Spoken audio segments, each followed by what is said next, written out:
Just a unbelievable choke job by the Michigan State football team. Shout out to the coaching staff. We're going to get to you right off the top. And then, hey, at least the basketball team didn't melt down against Villanova, which was a pretty good win. We're going to talk about that too this episode. Let's go. Are Locked On Spartans, your daily podcast on the Michigan State Spartans, part of the Locked On Podcast Network, your team every day.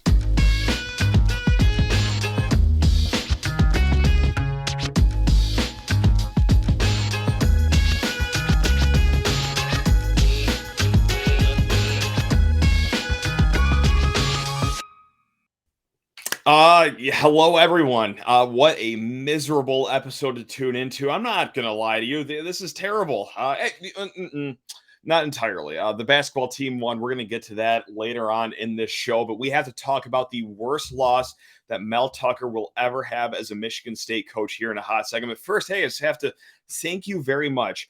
Genuinely. I cannot mean this anymore. Thank you so much for making us your first listen or watch every single day here in the Locked On Podcast Network. If you're listening or watching a Michigan State show after they just collapsed against Indiana with a 17-point lead at home, you are a true Michigan State fan, or you're a fan of a different team. And even then, I can't fault you for listening to this show, because what a fun episode this is going to be. I'm wearing my WTF shirt right now, and below, if you're not watching on YouTube, it says, "Where's the fireball?" And yeah, I could have used a lot of that on Saturday, but also just WTF. What was that game on Saturday? Look, let's take it from the top here.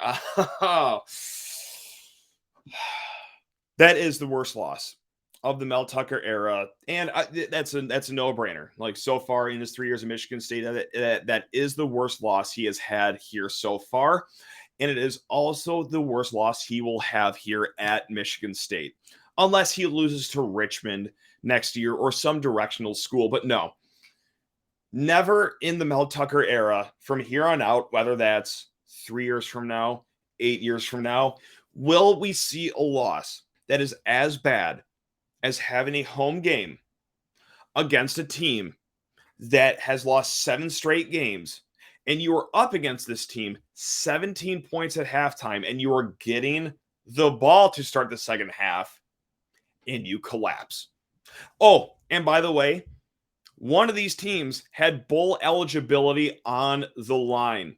One of these teams played with the urgency of a team that had to win this game to get to bowl eligibility.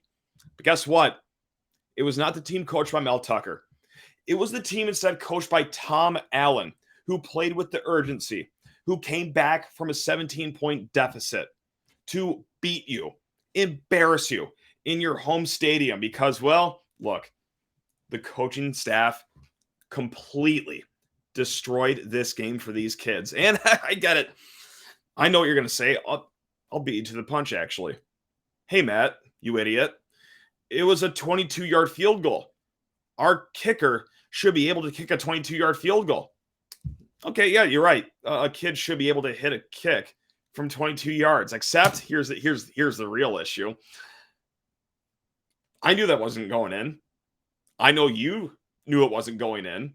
The kicker knew it wasn't going in. The holder knew it wasn't going in. Anyone on the offensive line knew that final kick to win in regulation, they all knew it wasn't going in. Everyone in the stadium knew that kick probably wasn't going in, because it is week 12.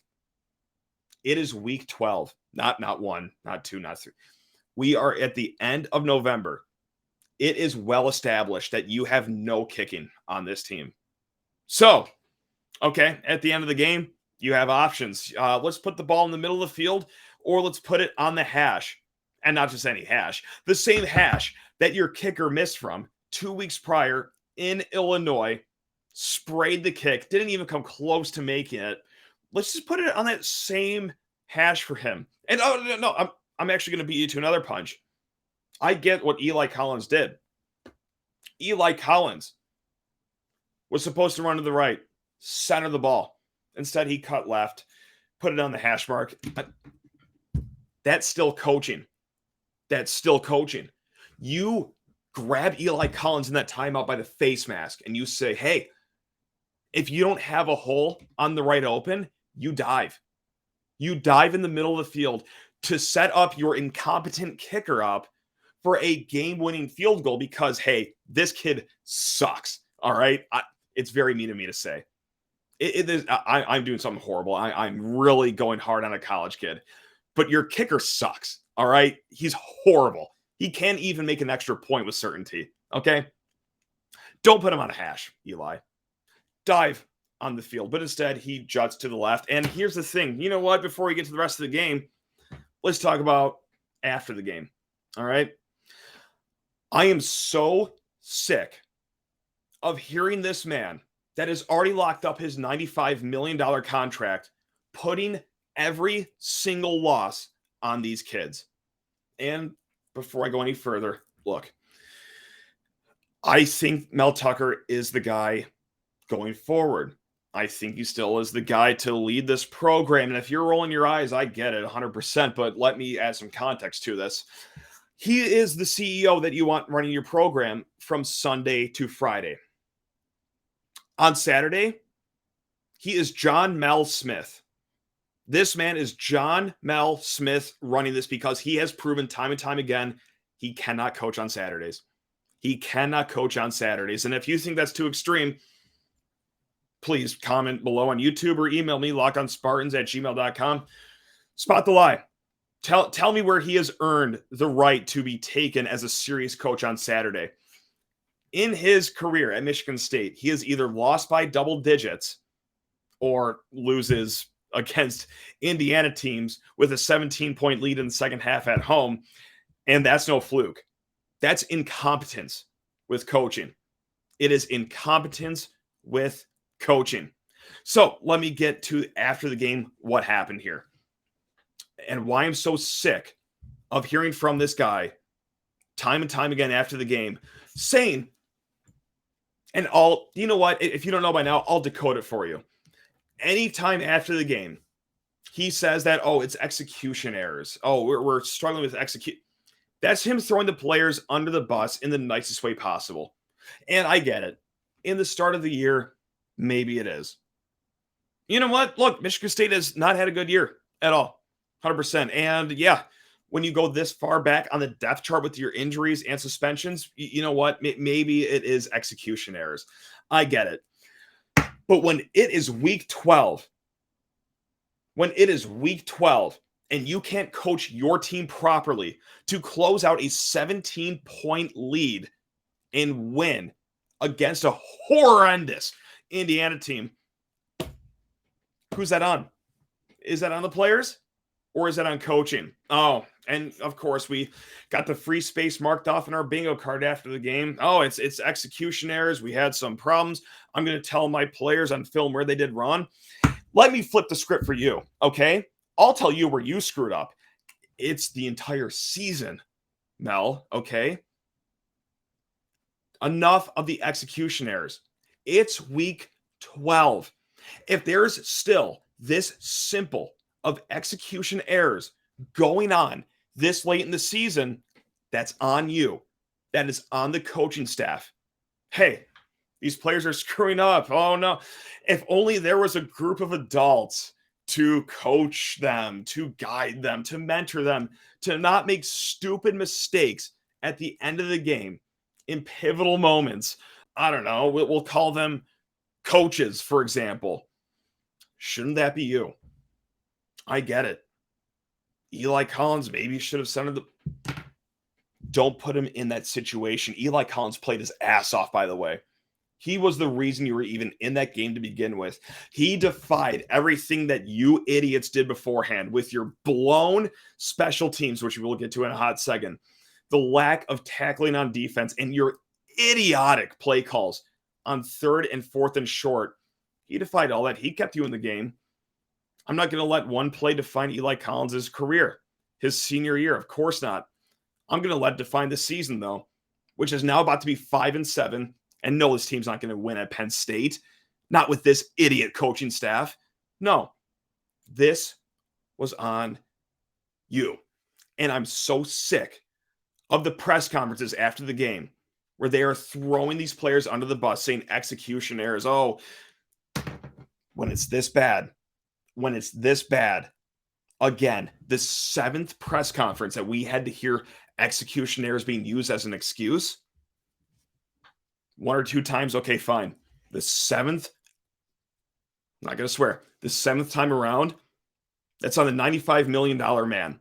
And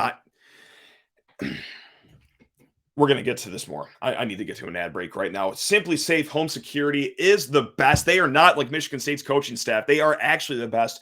They will take care of you because they are, again, not like the Michigan State coaching staff. They will absolutely protect you and put you in winning situations. Did you know that over the holidays, property crime like burglaries and package thefts spike nationally? That's why our friends at SimpliSafe Home Security are offering 50% off of their award-winning security system, so that families can feel safe and secure this holiday season, kind of like Indiana felt when they were down 17 points at half. They probably felt safe and secure because they know that a bunch of morons are on the other sideline and are going to coach themselves to a loss. Order your SimpliSafe system for half off today and enjoy advanced security and greater peace of mind this holiday season. Look, I'm supposed to share a personal experience with SimpliSafe. Help me, but how about an analogy? Indiana is just at home on their sideline in East Lansing in an away game, and they see Mel Tucker on the other side. And it's like, oh my God, is that guy going to steal a win from us? And no, it's SimpliSafe pinged Indiana, said, hey, all you got to do is just do the slightest bit of work in the second half, and you're going to get the win. That's kind of what SimpliSafe does to you in the home security realm. They will alarm you. They will notify you and tell you what you got to do to get your at-home victory. Don't miss your chance to save big on the only security system I recommend. Get 50% off of any new SimpliSafe system at simplisafe.com/lockedoncollege. This is their biggest discount of the year, so do not wait. That's simplisafe.com/lockedoncollege. There's no safe like SimpliSafe. And before I get to this next segment, you could probably tell my voice. I need a drink of water, so just let me do that really quick right now. Okay, thanks a lot. Appreciate that. Oh man, this is it is infuriating. And you know what? I did 24-hour rule this. This video was coming out Sunday. This podcast is coming out Sunday because after the game, I was in no shape to talk. And no, it wasn't booze related. God, I wish I drank anything during that game. No, it's because I was very emotional, very passionate after this game. And if you haven't figured it out by now, a lot of my thoughts after the game actually still last 24 hours after that complete choke job by Michigan State and the staff. And look, if you've made it this far, you're probably thinking that either I'm, correct and I align with your thoughts, you agree with what I'm saying, or you're wondering when I'm going to start talking about the players because look, yeah, they played horrible as well. When a choke that bad happens, up 17 points at half, and not just that, up 17 points at half, and you're getting the ball to start the second half, and you still collapse against not just a team that lost 7 straight games, a team that only had 7 passing yards in regulation. When something that big happens, it's not entirely on one unit, whether it be coaches, the defense, the offense, the specialty. No. It's on everyone. That a choke that bad in a spot that big on senior day to get to a bowl game, it's on everyone. The defense opted out of tackling. Like they couldn't finish plays. They let Dexter Williams act like he was Marcus Mariota in 2014. Like it was unbelievable. The offense, I could take this 2 ways right now. We can either talk about Peyton Thorne, who overall a fine game, and you probably just punch your dashboard hearing that I just said it's a fine game, but overall it was a fine game. However, his errors when he makes a mistake are glaring mistakes. Glaring mistakes. For example, start of the game. First and goal at the 2-yard line. Okay, we did 2 runs that were never going to work. And then, it's third down. Keon Coleman streaking wide open at the end of the end zone. He misses him. Okay, well, you think you could have used a touchdown there. Or later on in the game, 4th and 2. You know what's a good idea? Not throwing it to Jaden Reed that's wide open in the flat, but thrown it into 2 receivers that are in the same spot with 3 defensive backs in the area. Like, is Peyton Thorne the guy? Maybe not, probably not actually. And that's the deadest wrongest I've been about anything this entire year, is that no, maybe he's not the guy. And the defense, we've covered that already, but the special teams, we know about the kicking. It's a complete disaster, but Ross Els has to leave. No doubt about it. I'll send the U-Haul to his house personally. He is the epitome of, what do you even do here, you idiot? Like, the special teams are a complete and utter disaster. The best thing that Ross Els has done in his tenure at Michigan State is not have a punter from the Mark D'Antonio era and Bryce Behringer leave. His teams can't return kicks like they used to. Okay. His team can't do really. You know what the best thing? I'm sorry. The second best thing is that Jacob Slade has big hands. You know, he blocked that kick against Rutgers, but no. On the kickoff team, obviously, hey, we're up 31-17. Let's erase that immediately. Okay. That was the easiest touchdown that I've ever seen on a kickoff. And then also to start the game, why don't you just mosey onto the 50-yard line? Ross Els has no business being employed as a special teams coach. And here's the kicker, too. He's also the linebackers coach. Yeah, because they've had a really good year, too. Get out of town. So what I would do with Ross Els' position is hire what I would call, and this is a really analytical thing I'm about to say, so if you're not a big football person, you might not understand what I'm about to say. Ross Els is gone. He has to leave. So in his spot for the 10th assistant coach, I would hire what they call an adult, okay? Just an adult in the room. Because Michigan State, they tried to lose. I'm sorry, not they. The players tried to win. The coaching staff tried to lose against Wisconsin, right? The end of the game was a complete disaster. Just monkey business going on with the end of the game situation, the clock management. The Illinois game was a complete bleep show, but begrudgingly, I'm sure the coaches were furious about this, that the players turned out with a win. And after those wins, what did we talk about? That one day this is going to bite you. This clownery at the end of the games is going to bite you. And this is where I was really the idiot. I would always use the example of, hey, maybe it's one day you're going to get popped by a really good team and it's going to cost you. Maybe it's going to cost you a New Year's Six bowl game or a trip to Indianapolis. But that was me looking at it through green tinted glasses. And now I can see the reality is that this team is nowhere effing close to anything of that magnitude. Ever since Kenneth Walker walked out the door. We could have that conversation later on if you guys would like. Yeah, but no, it didn't cost you against a good team like a Penn State or a Michigan or an Ohio State. No, that tomfoolery at the end of the game cost you against Indiana, who is no. I was going to say one of the worst teams in the Big Ten East, but no, it's Michigan State is one of the worst teams in the Big Ten East now. Because, well, at the bottom of the barrel in the Big Ten East, it's now Michigan State, Indiana, Rutgers. They've all beaten each other once. They've all lost to each other once. And now, Mel, you're part of that, thanks to you. No, I would hire an adult because there is no way that this team can be trusted going forward with a $95 million man as the head coach. And that's what kills me the most about him throwing the players under the bus week in and week out, about the execution errors and all the BS on top of that. All right, I get that the upperclassmen are not your players. You've had them for 2 years, or even this year. You've had them until late November. This is a you issue. They are making simple, stupid mistakes this late in the season because they don't have guidance. All right, or 4th and 1, for example. Hey, let's do a pitch play that's going to count 5 or take 5 seconds to develop. That's coaching as well. Okay, and look, hey, it's not like you don't have the extension. You are locked in for 10 years at $95 million. You're not competing for your job. You're not going out there and saying all these quotes to keep your job. You already have it. And no, of course, they're not going to do the whole fire Mel thing. Like, well, let's be adults about this, all right? His buyout is massive, even if you did want him fired, all right? But the job is locked up, Mel. Enough of throwing the players under the bus. Take some accountability and stop with the BS of saying, oh, it's execution errors, or, oh, we're going to do film session and show the players where they screwed up. How about where you keep screwing up, you idiot? How about that? How about just some shred of accountability as you just went Peach Bowl, thanks to Kenneth Walker, because I'm fully on board on that train now. Kenneth Walker brought you to the Peach Bowl, not you. And you don't have any benefit of the doubt anymore.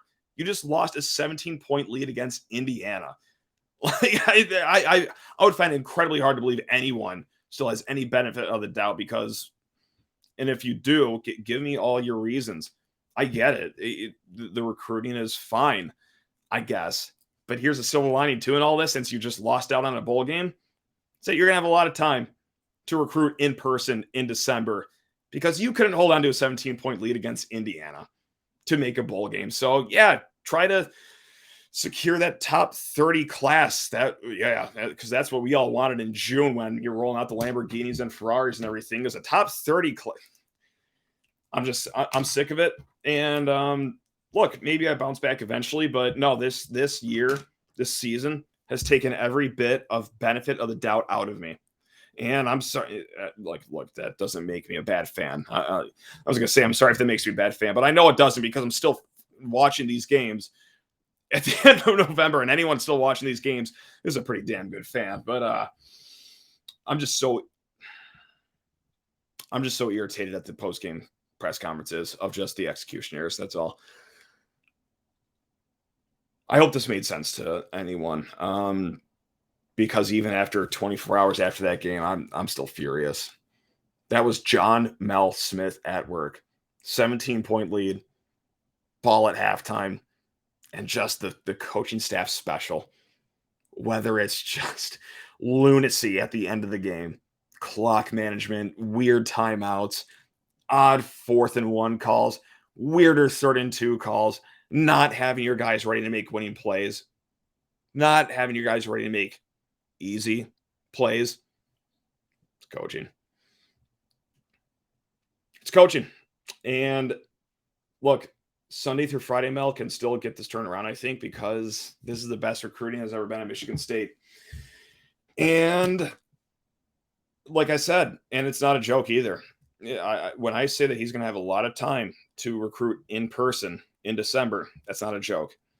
He really will. And this is the only thing that's going to save Michigan State to get out of this hole is recruiting, getting good athletes to Michigan State.